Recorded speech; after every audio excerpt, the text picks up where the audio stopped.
우리가 영혼을 살리는 믿음의 언어 말씀 시리즈를 하면서 굉장한 믿음의 사람들을 우리가 지금까지 좀 확인을 해보았습니다. 그럴 때마다 와, 어떻게 저런 믿음을 가질 수 있을까 이런 생각을 해보게 되는데, 오늘은 어떤 면에서는 이 믿음의 좀 끝판왕이라고, 우리 요즘 말로 그렇게 끝판왕이라고 할 수 있는 대단한 또 믿음을 가진 한 인물을 우리가 오늘 살펴보려고 합니다.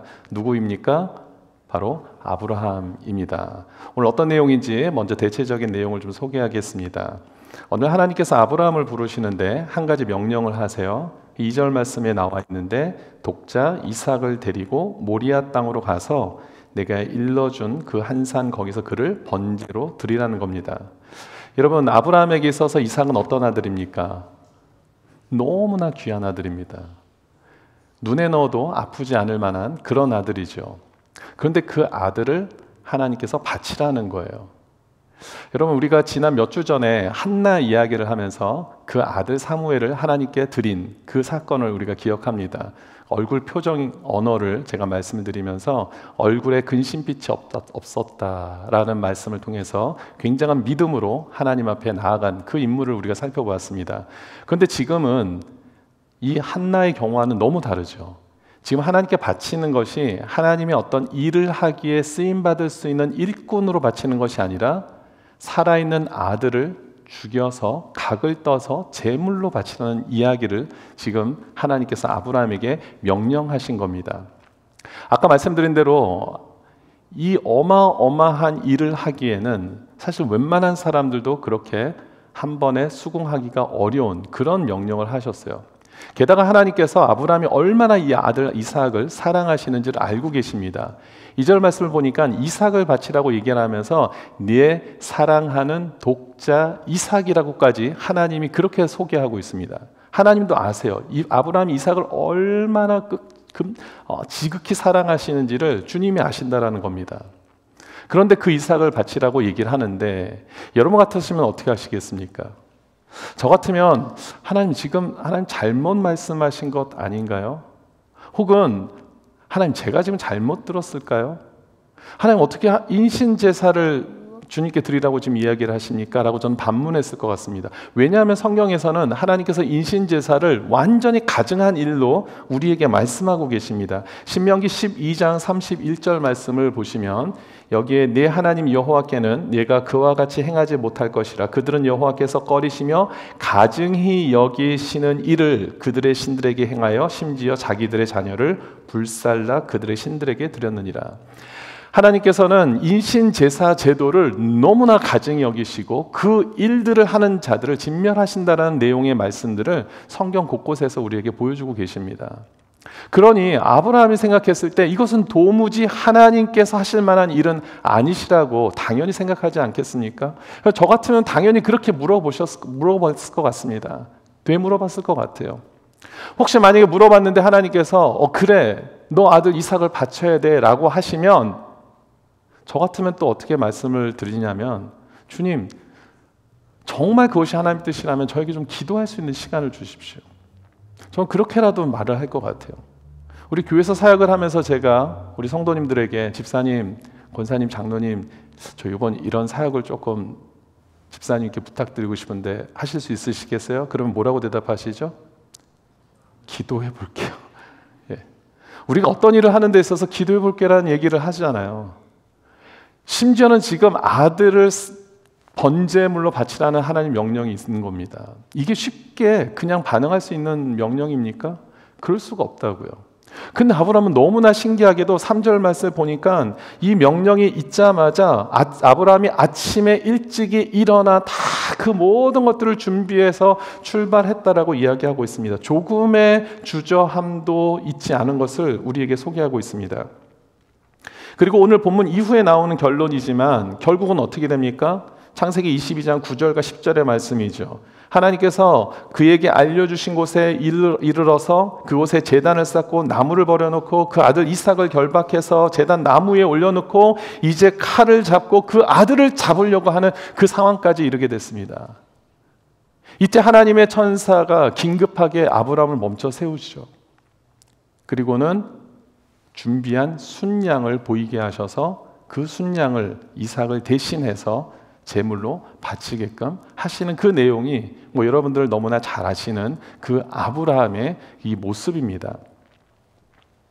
아들을 제물로 바치라는 하나님의 그 명령도 이해되기 어렵지만 그 명령에 이렇게 조금도 머뭇거리지 않고 순종하는 아브라함을 봐도 사실 이해가 그렇게 되지 않습니다. 그런데 이 과정 속에서 제가 정말 주목하고 싶은 부분이 하나 있습니다. 그것은 뭐냐면 오늘 아브라함과 이삭이 모리아산을 향해 가면서 두 사람이 나눈 대화입니다. 오늘 본문에서 아까 7절에 나와 있죠. 이삭이 아무리 생각해봐도 이 모든 상황이 이해되지 않는 거예요. 그래서 아버지께 뭐라고 얘기합니까? 7절에 아버지, 불과 나무는 있는데 도대체 번제물이 어디 있습니까? 라는 질문을 하죠. 그랬더니 8절에서 아브라함이 이런 대답을 합니다. 아들아, 번제할 어린 양은 하나님이 자기를 위해서 친히 준비하신다. 이런 이야기를 합니다. 자, 다시 한번 저를 주목해 주십시오. 자, 하나님께서 분명히 번제를 무엇을 드리라고 명령하셨습니까? 아들 이삭을 바치라고 이미 명령했습니다. 그리고 실제로 아브라함은 그 이삭을 잡아 죽이려고 하는 그 찰나까지 이르게 되었습니다. 그러면 지금 아들에게 이 이야기를 하는 아브라함은 아들을 속이기 위해서, 잠시 이 위기를 모면하기 위해서 한 거짓말입니까? 아니면 나중에 내가 하나님 앞에서 죽이는 신용만 좀 해야겠다 하는 마음에서 한 이야기입니까? 아니면 정말 아브라함에게는 엄청난 믿음이 있어서 이런 이야기를 한 것입니까? 여러분, 무엇일까요? 여기에 대한 답을 우리가 본문 1절에서 좀 찾아보겠습니다. 1절 말씀을 다시 한번 보여주시면 우리 같이 한번 읽어볼게요. 시작. 그 일 후에 하나님이 아브라함을 시험하시려고 그를 부르시되 아브라함아 하시니 그가 이르되 내가 여기 있나이다. 여러분, 여기서 주목해야 되는 중요한 단어가 하나 있습니다. 시험이라는 단어입니다.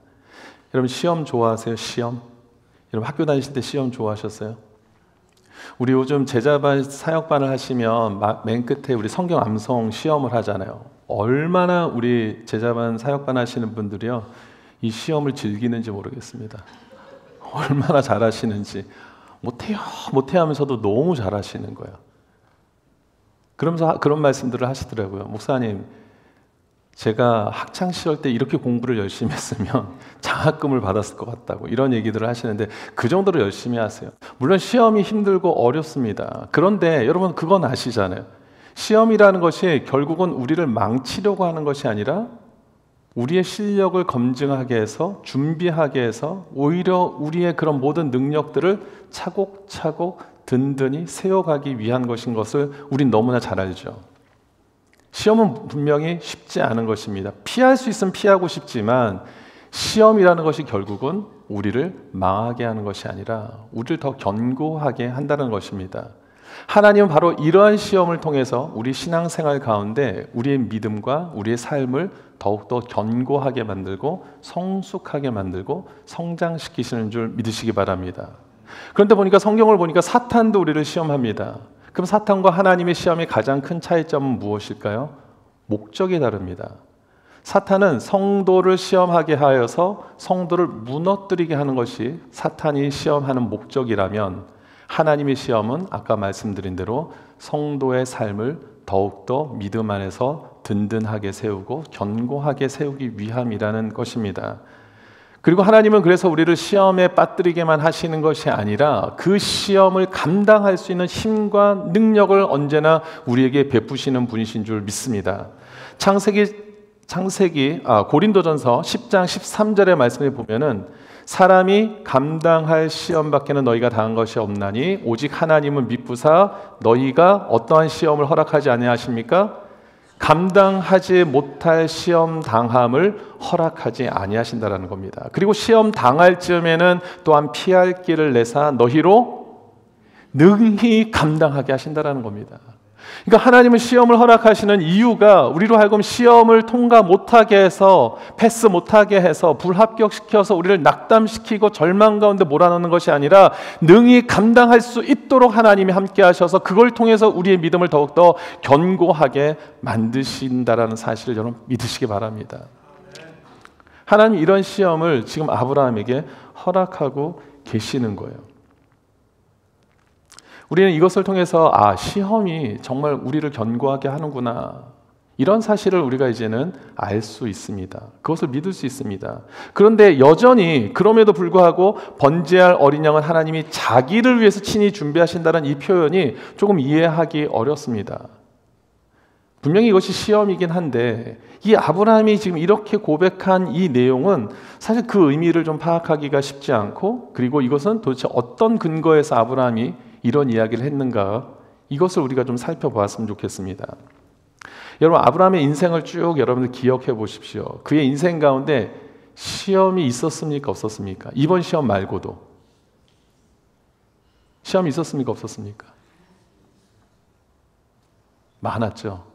크고 작은 시험들이 꽤 많았습니다. 제가 몇 가지만 정리해서 여러분들에게 말씀을 드려보면은, 첫 번째 시험은 바로 이것입니다. 창세기 12장 1절에 나오는 말씀이죠. 하나님께서 아브라함에게 나타나시는 거예요. 아브라함 이름이 바뀌기 전 아브라함에게 이 나타나셔서 무엇을 명령하십니까? 너의 고향과 친척과 아버지를 떠나 내가 네게 보여줄 땅으로 가라는 겁니다. 모든 익숙해져 있는 것을, 이것을 다 내다다 번지고 이젠 새로운 땅을 향해서 가라는 것인데, 그 새로운 땅이 도대체 어디인지도 보여주지 않은 땅입니다. 그런데 무조건 가라는 거예요. 다짜고짜 그냥 떠나라는 겁니다. 그런데 아브라함이 어떻게 합니까? 그 말씀에 순종하고 떠나는 거예요. 자, 아브라함의 1차 시험 패스입니까? 아니면 실패입니까? 패스, 성공했습니다. 자, 두 번째 시험은 언제였냐면은, 그렇게 순종해서 마침내 가나안 땅을 들어갔는데 그 땅에 기근이 들은 거예요. 자, 어떻게 해야 되죠? 아브라함이 그렇게 믿음의 사람이라면 하나님께 기도해서, 주님, 이 위기를 어떻게 해야 됩니까? 제가 이곳에 남아서 어떻게 해서든지 살아남아야 됩니까? 아니면 저에게 새로운 땅을 좀 허락해 주시겠습니까? 최소한 이런 기도를 주님 앞에 했어야 되는데, 아브라함은 전혀 하나님과의 그 관계를 갖지 아니하고 어떻게 하죠? 애굽으로 피신을 해버립니다. 그랬다가 결국은 어떤 결과를 당하냐면, 아내 사라를 애굽 왕에게 빼앗길 뻔한 그런 상황까지 이르게 되죠. 자신 누이라고 속이면서 생명을 유지하게 되는 참 어처구니 없는 그런 상황을 맞이하게 됩니다. 하지만 그곳에서도 하나님께서 어떻게 하십니까? 분명히 하나님의 시험에 패스하지 못하고 실패했지만, 페일했지만 여전히 하나님께서는 아브라함을 살려주셔요. 사라도 구해주십니다. 두 번째 시험은 실패를 했습니다. 세 번째 시험은 무엇이냐면, 하나님께서 분명히 아브라함에게 자식을 주시겠다고 말씀하셨어요. 근데 시간이 흘러도 자식이 생기지 않으니까 어떻게 합니까? 이것 또한 하나님의 방법이 아닌 인간적인 방법으로 인해서 이 사라의 여종 하갈을 통해서 이스마엘을 갖게 되는 것이죠. 그러니까 이것 또한 인간적인 방법으로 무엇인가를 해결해 나가려고 하는 그 모습 속에서 3차 시험도 실패를 하게 됩니다. 사실 제가 세 가지만 말씀드렸지만 이 가운데 크고 작은 많은 시험거리들이 있었습니다. 그 가운데 많은 부분들을 아브라함이 통과 못한 일들이 참 많이 있습니다. 그럼에도 불구하고 하나님은 여전히 아브라함을 사용하고 계시고 아브라함을 사랑하시고 그를 인도하고 계신다는 사실이죠. 그리고 이제 오늘 본문에 와서 너무나도 크고 결정적인 그 시험을 내시는 거예요. 그런데 이런 과정 속에서 아브라함이 한 가지 깨달은 것이 있습니다. 오늘 본문에 오기까지 많은 시험들을 통해서 그 가운데 성공도 하고 실패를 하는 가운데 깨달은 것이 있어요. 무엇일까요? 하나님의 약속은 하나님께서 반드시 이루신다. 아멘. 여러분 한번 따라해 보겠습니다. 하나님의 약속은 하나님께서 반드시 이루십니다.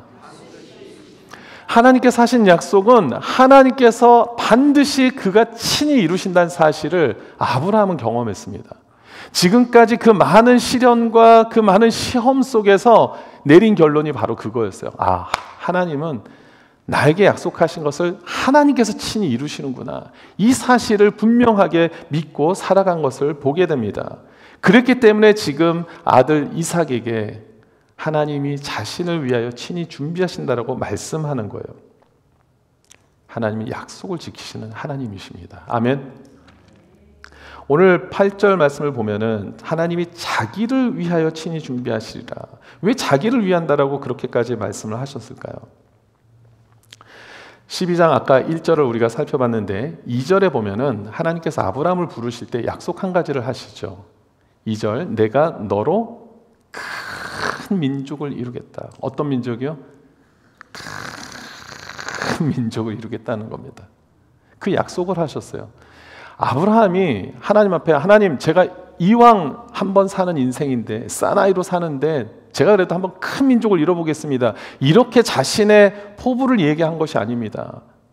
하나님, 제가 정말 이 땅 가운데 남들도 다 알아줄 수 있는 믿음의 거장이 되고 싶습니다라고 주님 앞에 그렇게 간구하지 않았습니다.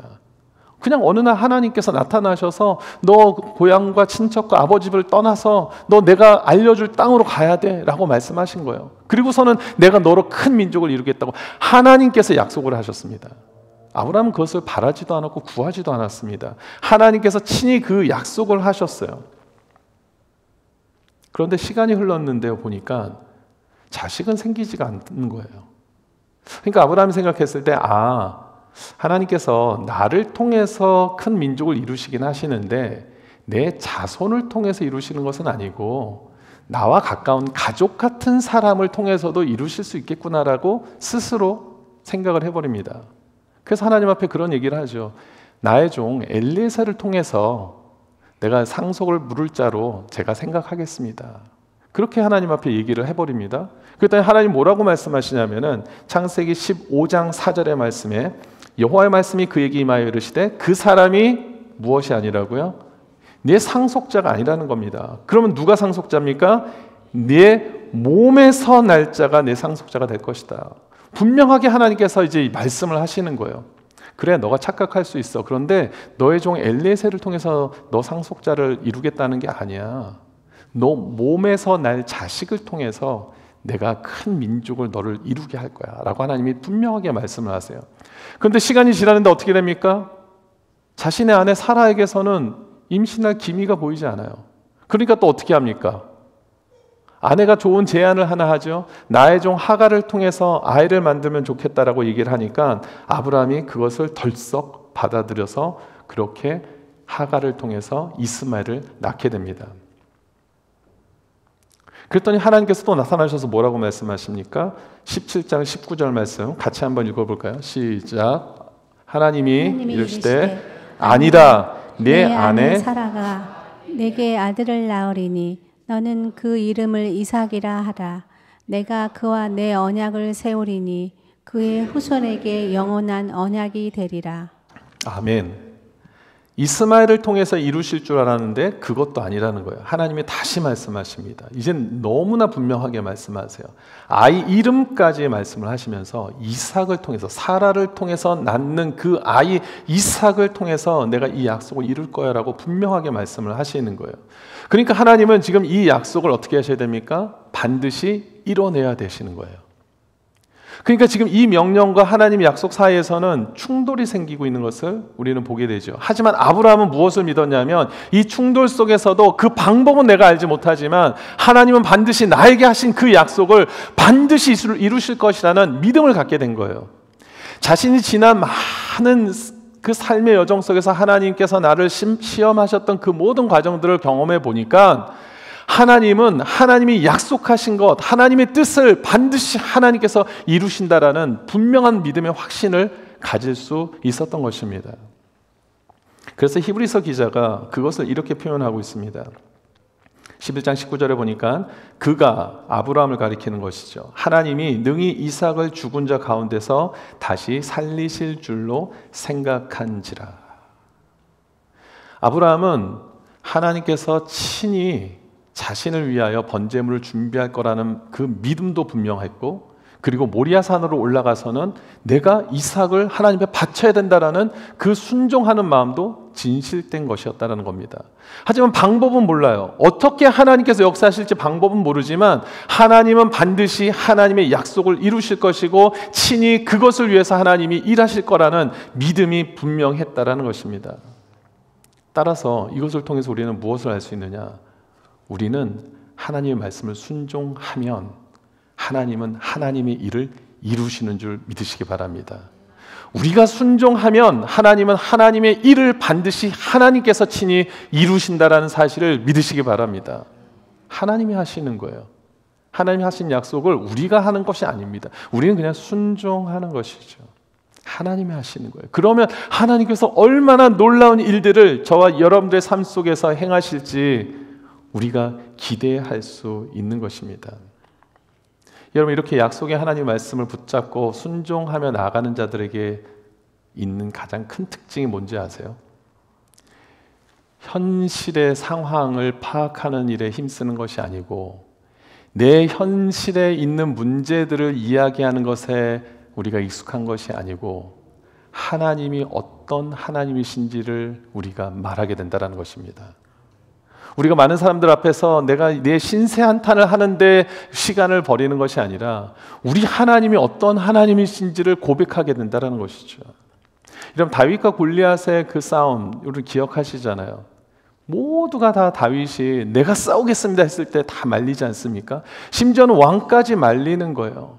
근데 그때 다윗이 뭐라고 얘기를 하냐면 왕에게 그렇게 얘기를 합니다. 왕이시여, 내가 어린 목동 시절에 하나님 그 사자나 곰이 와서 양떼에서 새끼를 물어가면 내가 달려가서 그들을 쳐서 새끼를 구해냈습니다.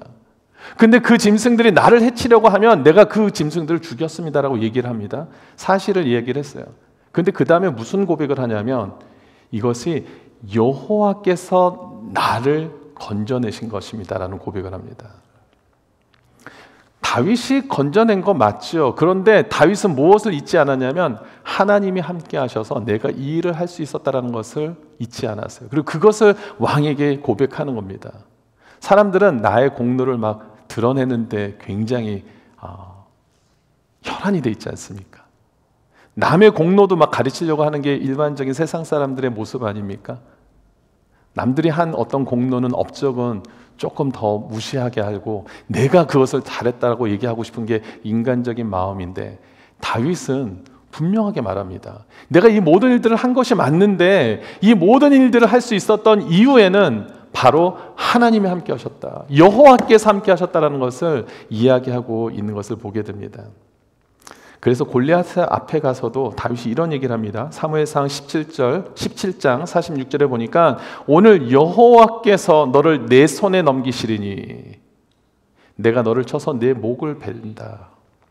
내가 내 목을 베는 것은 맞지만 여호와께서 너를 내 손에 넘겨 주셨기 때문에 내가 너를 이길 수 있다라고 이야기하는 것입니다. 그리고 17장 47절에도 보니까 또 여호와의 구원하심이 칼과 창이 있지 아니함을 이 무리에게 알게 하리라. 전쟁은 여호와께 속한 것이다. 다윗은 분명히 그것을 알았습니다. 나의 힘으로 도저히 싸울 수 없다. 그런데 하나님이 함께 하시기 때문에 현실을 봤을 때는 나는 100점 100패밖에 할 수 없지만 하나님이 함께 하시면 하나님이 능력의 하나님이시기 때문에 나는 그 하나님으로 인하여 난 승리할 수 있다. 그런 믿음의 확신을 갖고 담대하게 나아간 것입니다. 여러분, 하나님의 약속을 신뢰하는 자들은 순종하는 일에 어색하지 않고요, 머뭇거리지 않고 인색하지 않고 순종하게 되는 줄 믿습니다. 그리고 순종하는 자들은 항상 하나님이 나와 함께 하시기 때문에 내가 할 수 있다라는 그 믿음의 담대함으로 나아가게 되는 줄 믿습니다. 반대의 경우도 있죠. 다윗과 같은 사람도 있지만 반대의 경우도 있습니다. 너무 현실에 민감해서 현실의 그 문제 파악하는 데에만 급급해서 하나님의 일을 못 보는 사람들도 있습니다. 여러분, 오병이어의 기적을 보면 이 사복음서에 다 기록이 되어 있거든요. 근데 요한복음에 보면은 이런 내용이 기록이 되어 있습니다. 예수님께서 빌립에게 이런 질문을 하세요. 요한복음 6장 5절인데 우리가 어디서 떡을 사서 이 사람들을 먹이겠느냐 하시니, 이런 질문을 하십니다. 빌립을 통하여서 우리가 어디서 이 많은 사람들을 떡을 먹일 수 있지? 질문을 던집니다. 그런데 이 질문을 그 다음 절에서 뭐라고 얘기를 하냐면 빌립을 시험하고자 하심이라, 이런 이야기를 적습니다. 이 상황을 통해서 빌립이 과연 어떻게 이 상황을 보느냐, 이거를 보기를 원하신 거예요. 빌립은 굉장히 똑똑한 사람이었습니다. 그래서 단번에 그 질문에 답을 내놓습니다. 명쾌한 답을 내놓습니다. 우리가 조금씩 돈을 거둬도 200데나리온을 걷는다 할지라도 우리가 좀 모자랄 것 같습니다. 그러니까 최소한 200데나리온 이상의 돈을 우리가 모아야 됩니다. 굉장히 계산이 빨랐던 사람이었습니다. 아주 경제적으로 굉장히 박식한 사람이었나 봐요. 근데 하나님이 그걸 원하신 거겠습니까? 이런 현실 파악을 잘하는 사람을 원하신 거겠습니까? 아니죠. 하나님이 어떤 하나님? 너가 지금까지 경험한 나를 봐라. 예수 그리스도가 누구인지가 너가 분명히 안다면 지금 너는 다른 이야기를 할 수 있지 않을까? 지금 그것을 시험하신 겁니다. 근데 빌립은 그 시험을 사실은 통과하지 못한 것이죠. 현실을 보는 데만 급급했어요. 현실을 파악하는 데 너무나 잘했죠. 하지만 하나님이 원하시는 것은 현실을 잘 파악하는 것이 아니라 하나님이 어떤 하나님이시고 하나님이 함께 하셨을 때 내 삶에 어떻게 하나님이 인도하실까를 우리가 고백하고 선포하는 것을 주님이 원하시는 줄 믿습니다. 오늘 이제 말씀을 정리합니다. 영혼을 살리는 믿음의 언어 말씀 시리즈를 우리가 쭉 하고 있는데 우리의 불안함, 근심, 의심을 이기는 언어는 보이는 것을 잘 파악해서 이야기하는 것이 아니더라는 겁니다. 누가 얼마나 지금의 상황을 잘 파악할 수 있을까? 현실을 잘 파악할 수 있을까? 그것이 아니라 우리의 하나님은 어떤 하나님이신가?